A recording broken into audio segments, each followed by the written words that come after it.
rice and spice and everything nice. Hi, we're the Kitchen Siblings. Today our Hidden Kitchen series takes us into central Wisconsin for an insider's look at the making of a Cajun dish. Baton Rouge transplant Robert Terrell is no stranger to Cajun cooking. After bouncing from Alabama to Louisiana, he ended up in Plover, Wisconsin, where his wife found a teaching job at UWSP.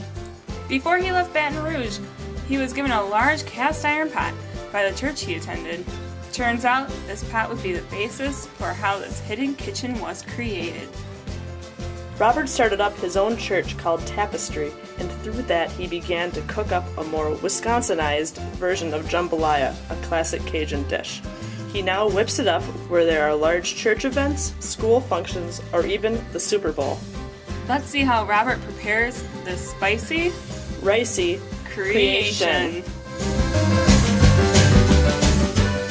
So here's what's in there. Lots of meat.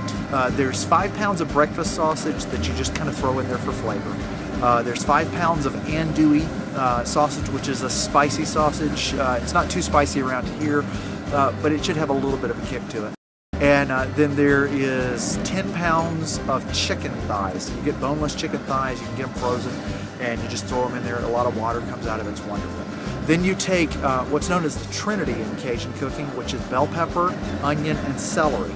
And I've got about 11 pounds of sliced up bell pepper, onion, and celery in there. You cook them all down. You do it in an order. You basically try to take the meat and cook the water out of the meat over and over. So I take the breakfast sausage, throw it in there, cook the water out of it, pull it out because I don't want it to overcook. Then I take the andouille and cook the water out of it and pull it out because I don't want it to overcook. Then I take the chicken, cook it down. Then I take the vegetables and cook them down till they're mush. I mean, there's nothing healthy about the vegetables after you threw it.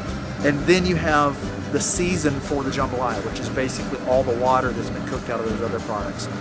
Then you throw them all back in the pot, throw enough water in for the rice you're going to throw in, and let it cook for, depending on how much time you have, at least an hour. I like to go an hour and a half to 2 hours. Just to let it all mix together and kind of infuse all of that flavor back into the meat, specifically the bell pepper, onion, and celery. That's when it really smells like jambalaya. That is finally in the pot. Then after we let it cook for, like I say, I'm probably going to do about 2 hours on this one. Then we throw the rice in, and once you throw the rice in, you're 30 minutes away from it being done. So we won't do that for probably another 20 minutes or so. Gotta set this right. Stir the rice in and bring it up to a boil for 5 minutes. And then after 5 minutes, you cover it and lower the temperature just a little. Actually, not a little. You lower the temperature enough to where it's not completely boiling. You go 12 minutes without lifting the lid.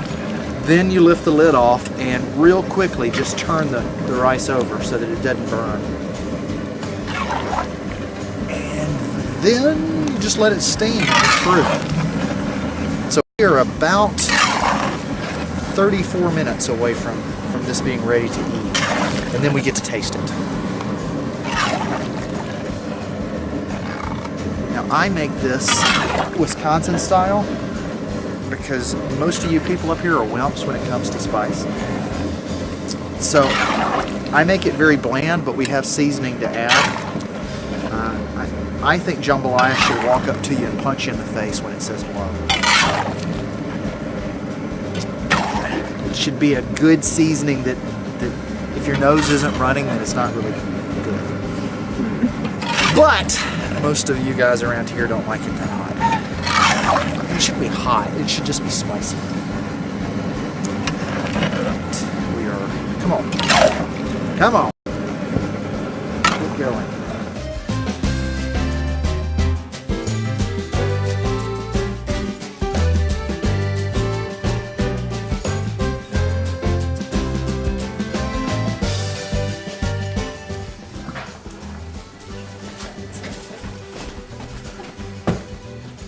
Yeah, I figured it's about 120 pounds, I think.